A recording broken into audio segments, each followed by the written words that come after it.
Welcome to Resilience Development in Action with Steve Bisson. This is the podcast dedicated to first responder mental health, helping police, fire, EMS, dispatchers, and paramedics create better growth environments for themselves and their teams. Let's get started.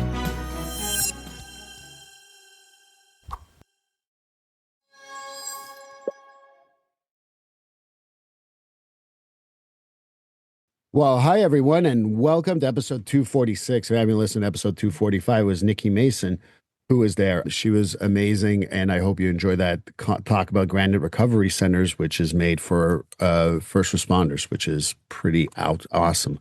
But speaking of someone who is a advocate for first responders, this is someone who was recommended to me. I had read his book, and I really enjoyed it, and this is about 10, 15 years ago. Just being honest with Kevin here. But when I read the book, I thought it was really great. And then I do my survey every year, as you guys heard in the other episode. And two people said to me, you need to have Kevin Gilmartin on. And I'm like, perfect. Let me contact him. Let's take a shot.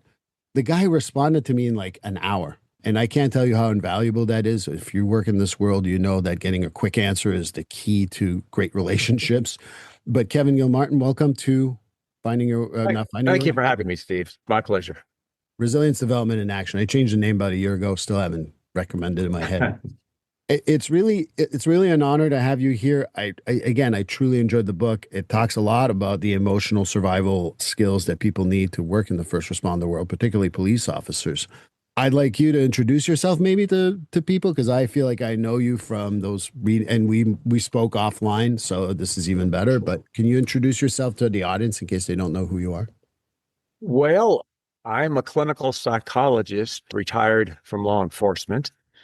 I'm an old guy, so I've had the blessing or curse, whatever you want to call it, of being in this field from pretty much the beginning of the whole mental health for first responders field, going back to the 1970s, working at moderate-sized law enforcement agency and watching what wasn't existing then. There were no mental health services to speak of.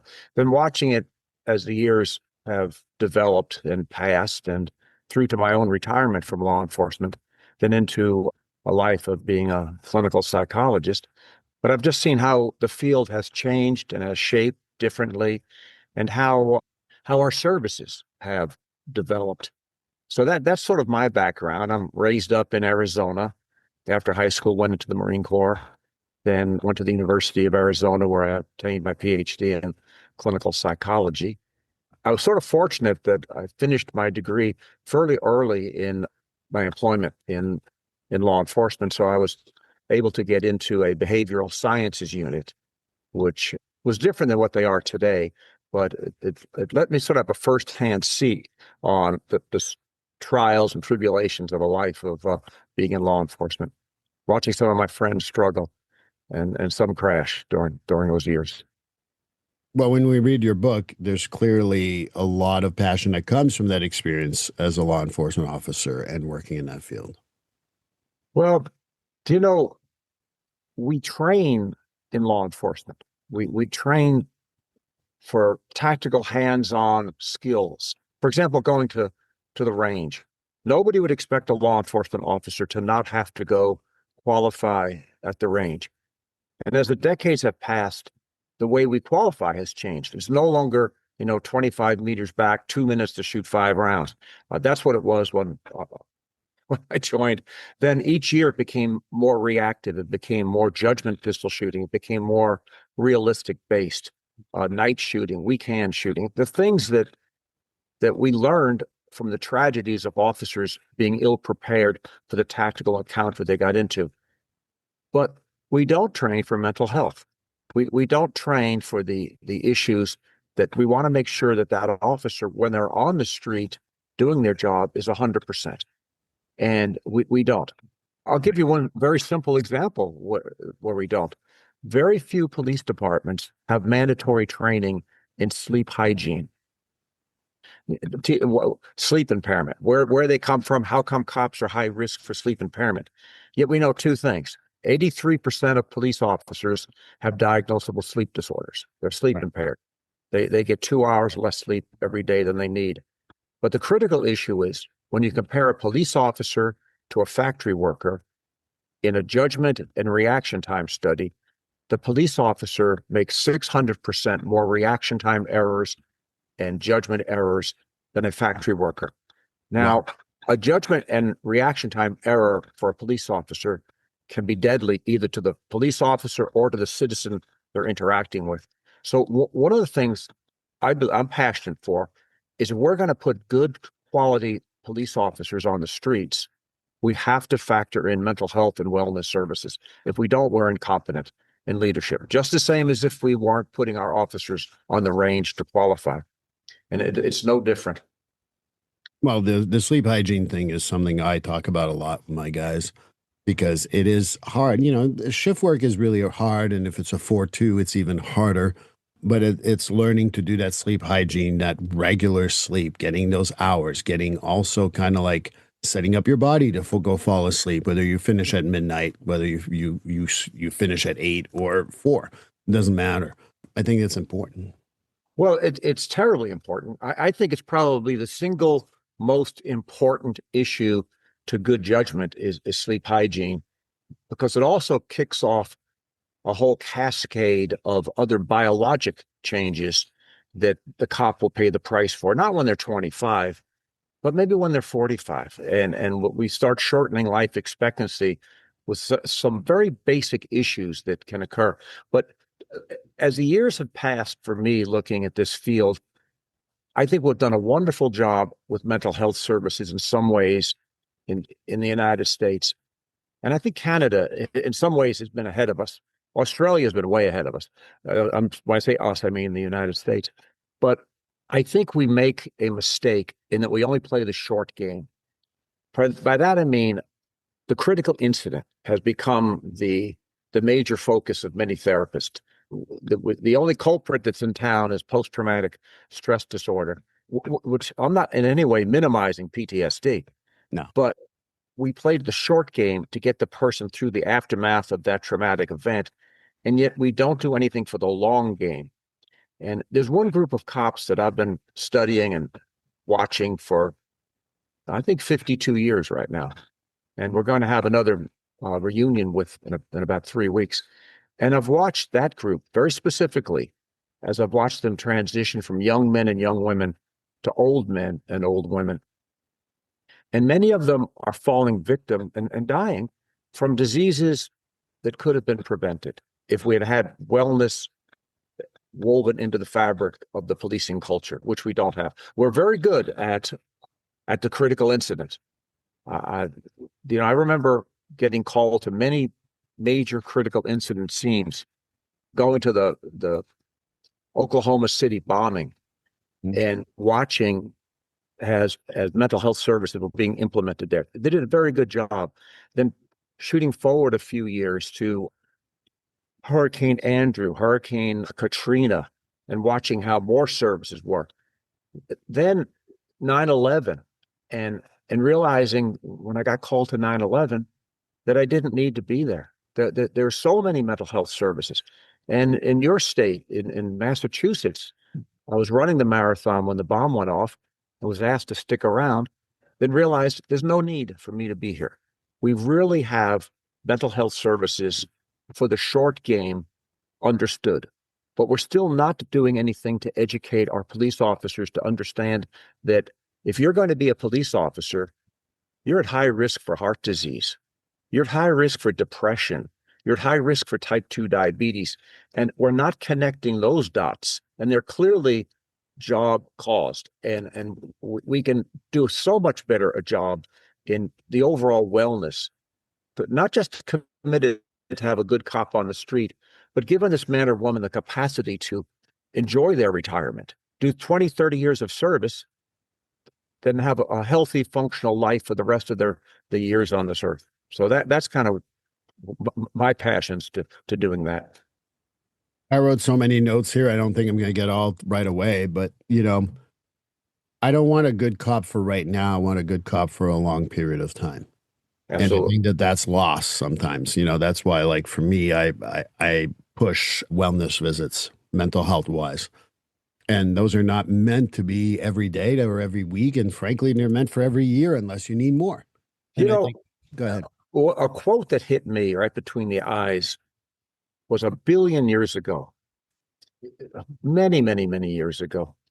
I was attending a political talk by Robert F. Kennedy a week before he was assassinated. And during the talk, he just said, every community has the police department that it deserves. And someone said, what do you mean by that? He said, well, if you're not going to take care of your police, you're going to abuse your police, then that's what you'll get. You'll get police officers that are substandard.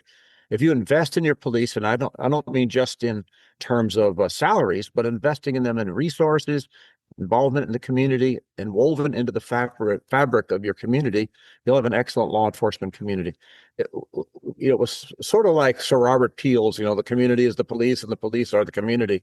And I think the mental health field is one that really can lend itself to that philosophy. Well, having done both, for me, there's a lot of exposures that we do as a therapist that can be called vicarious trauma. I know that there's a lot of vicarious trauma that occurs in the police world. I think there's a lot of commonalities in that way.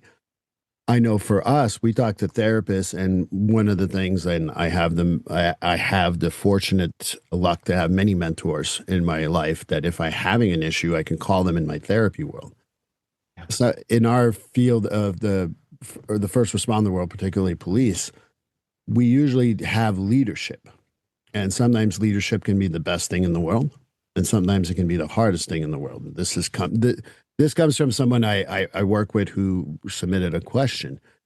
How do we get leadership to buy into this? Because when you talk about every community gets the police they deserve, essentially, how do we get leadership to buy into like getting a good cop, not for now, but a good cop for the next 40 years?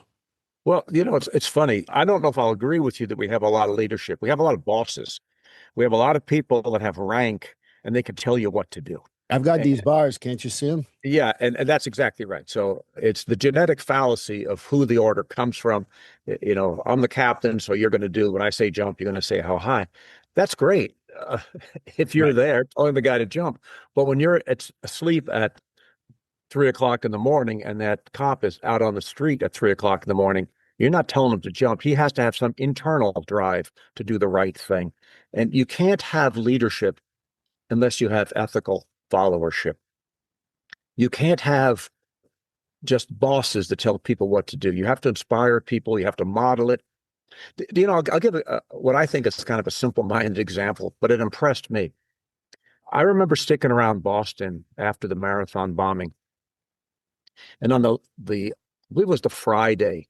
It was the day after the tragedy of the MIT officer, Sean Collier, was killed. Thursday, but yeah.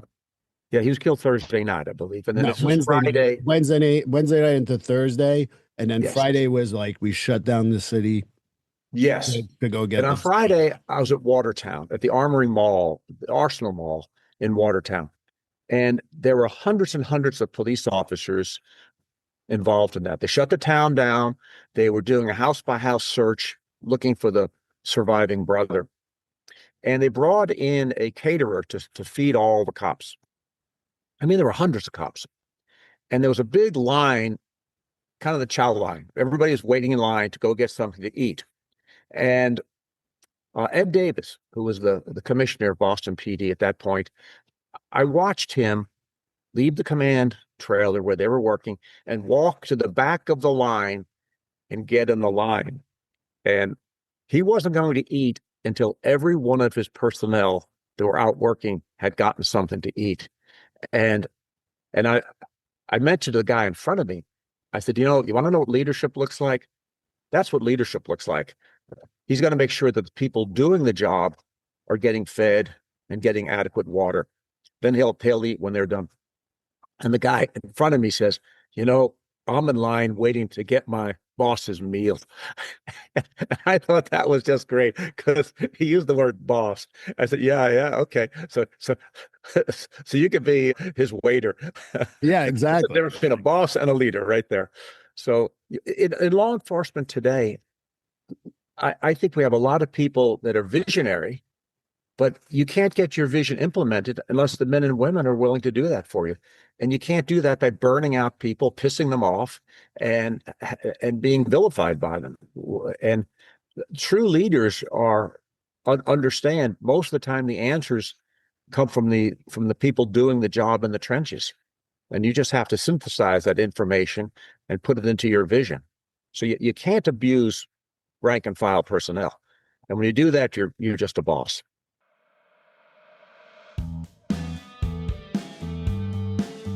Just a quick break. Guys, I'm going to talk about a new product that I really like. I actually bought one of their hoodies. It was amazing, and I really enjoyed wearing it. This episode is going to be supported by Deemed Fit. Deemed Fit is a first responder-owned activewear and leisure brand. And one thing that I genuinely like about them is that they support different causes. I actually gave a few people I know who work with first responders or nonprofits their name to Deemed Fit, and I know they're talking to them. They do a lot of initiatives and collections that are based on mental health for first responders.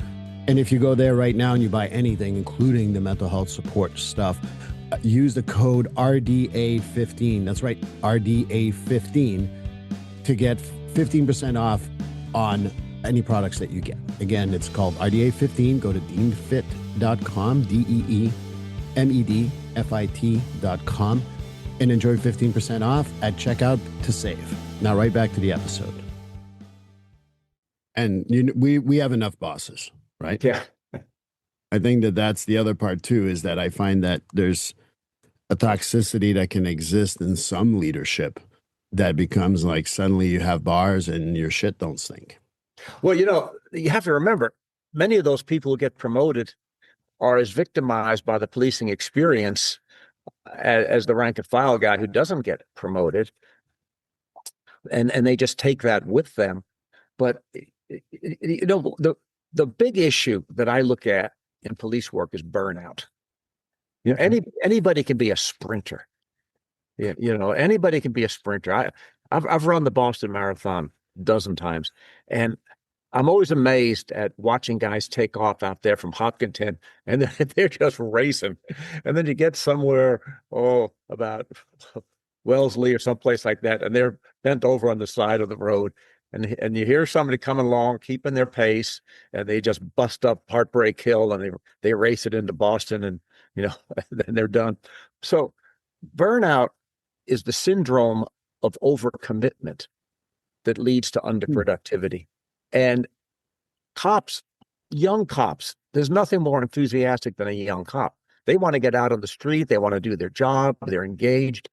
It's very easy to get a young cop to come to work. They want to come to work. It has almost a recreational quality in most agencies. I'm sure right now there's some of these large American cities that the cops would just as soon not. I don't know that, but I assume because their working conditions are so miserable.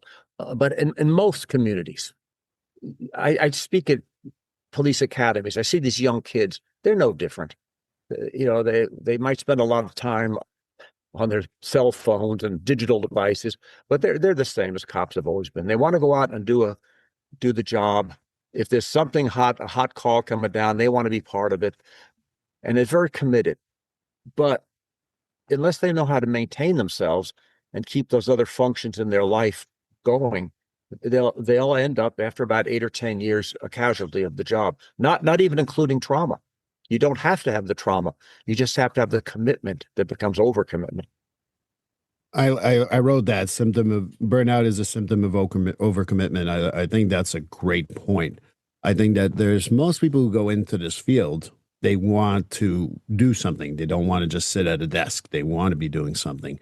But that overcommitment can play a factor. You talk about the leadership, that plays a factor too. And it's also realizing how to be a good mentor. And I know that that's a word that's probably not used as much in the first responder world, and particularly police, than we do in my job. But I think that even in my job, it's been lost. And you're a clinical psychologist, you know that. I think to me, having a mentor, you can have a FTO or a field training officer. That's great. But having a mentor, I think, is another great way to avoid burnout and also feel validated or supported, or, hey, you need a slap in the face because you're doing stupid stuff. I've worked with some agencies that don't use the word mentor. They don't use the word field training officer. They use the word coach. And I kind of like that Okay. because as a coach, your job is to make that player be the absolute best player they can be and direct them, guide them, and get them into the game. And again, it falls back. We spend too much time in the short goal. You have to, you can't be a theorist if you're a cop. You got a call to answer. You got calls holding, but we have to know what are we doing to maintain that this guy is still going to be a good cop 5 years from right now, 10 years from right now. Over the decades, I've had an awful lot of interaction with cops that have been sent to me for fitness for duty evaluations or counseling or something, whatever. And they'll always say, you know what? I used to bust my ass for this department. I used to lead this agency in DUI arrest. I had more arrests than anybody else in the agency. Not anymore. I don't do shit anymore. The more you do around here, the more you get screwed with. I handle my calls. That's all I do. I don't do shit beyond that. Because let me tell you, Doc, you never get in trouble for the traffic stop you didn't make. And that's what it sounds like. That's what the cop who's burning out and is going down a treacherous road sounds like. That's the first step into police corruption. It's an act of omission. You see someplace you need to take policing services and you don't. You go the other way and you don't get involved. And when you have an entire agency that corrupts by acts of omission, the community is not served. No. And that's keeping cops centered and understanding what's going on in their life is terribly important. And I look at this maybe from a very sort of different perspective than a lot of people do. Most mental health people, in my experience over the years, look at what's happening to the police as psychological consequences of their job. I look at it as the biological consequences. If I ask most cops, what's the most important skill you have, the most important skill set, they'll typically say officer safety, having street smarts, being able to go handle a call, handle it safely, and come home to your loved ones. And I couldn't agree more with them. And that's the skill set that we teach from day one at the police academy. We teach officer safety, which we should teach. But we have to take a look at what is officer safety. Officer safety is looking at every situation from a distrust perspective. It's looking at every potential event that could go wrong and derailing it before it goes wrong. If you stop me tonight and you ask for my driver's license, and I say, I'll get it for you, and I reach for the glove box of my vehicle, and you let me reach for the glove box without stopping that, you're not practicing good officer safety. Because to you, my actions are always a question mark. You don't know what I'm doing, and you have to interpret it as the worst possible thing it could be. And if a good officer safety prone cop is doing two things. They're seeing everything through a distrust perspective. Everything's from trust gets cops killed. Distrust keeps cops alive. So if you don't know what I'm doing, you're gonna situate where I stand, where you stand. You're gonna watch my hands. You're not gonna take anything for granted, and that becomes an orientation that's basically cynicism, because cynicism is distrust of human nature and motive. But the cop has to do it from a biologically elevated perspective of alertness. And in our book, we call this hypervigilance. The Right. cop has to be extremely vigilant, watchful. They can't be asleep at the wheel. And when a cop is highly alert, they're pushing their brain into this elevated level of hypervigilance, which is the sympathetic branch of the autonomic nervous system. So every day when the cop leaves, they have this homeostatic opposite response. They go from high sympathetic to profound parasympathetic, detached, isolated, disengaged. And the cop isn't trained in this. So that it's what happens after work that's actually more damaging to the cop, because they drop into this depressive-like state and they stop talking. They stop socializing. They don't socialize because pretty soon they're viewing everything from a perspective of distrust. And, the other people in the community are not cops, so they pretty soon become assholes in the cop's perspective. And so the cop goes to work, very good cop, comes home, and as the years progress, these dominoes get knocked over. They're not going to the gym as much as they used to go to the gym. They're not going to church as much as they used to go to church. They're not socializing. And I think it's harder now because we have this huge infusion of social media and digital entertainment. So the cop can go out, do good police work, then come home and just get lost in the digital world. And you do this for about 10 years, and you've put on about 15 pounds. You're not sleeping, and you're kind of pissed off. And but you still have this heavy engagement in your work, and that's where we start seeing the families crumble and health starts crumbling. Yeah, and that's but it all starts with something very valuable: officer safety. If you're going to teach somebody street survival skills, you have to teach them emotional survival skills. You can't have one without the other. It's an interesting point because I agree with you. That's what I was going to say, is that we talk about like officer safety. And I think that the part of officer safety that gets neglected the most is the mental health safety that goes with that. And mental health safety can include physical health, things like sleeping, making sure and one of the things that comes up a lot with my guys is the all or nothing thinking process, and then they can't let their parasympathetic kind of cancel that out when they go home. So they're always all or nothing. I'm not opposed to all or nothing at work, but it is exhausting. So that's why you need to let it go once you leave work. It's absolutely exhausting. And it's biochemical too. It's exhausting subjectively. We feel the exhaustion. But what's happening is when an officer practices officer safety, they push their brain in this elevated level of alertness. What's happening there is your cortisol secretions really increase. The cortisol hits the liver. The liver releases blood glucose. That blood glucose is the energy that the young cop feels when they're out doing their job. That the cortisol-induced glucose dump, the blood glucose levels elevated. But the body has learned the pancreas kicks out insulin, which grabs a bunch of this blood glucose and it takes it outside the metabolic process and it infuses it in the lipid cells around the abdominal area. It's kind of like, don't burn up all your fuel, keep some of your powder dry because we don't know how long this threat is going to last. And there's the military guy talking. I just heard it. Keep your powder dry. Well, it's the same as the cop loads their weapon, but they also take extra magazines in case it's a protracted threat. Well, your body does the same thing under stress. It stores blood glucose in the fat cells around the abdominal area. Bears do this prior to hibernation.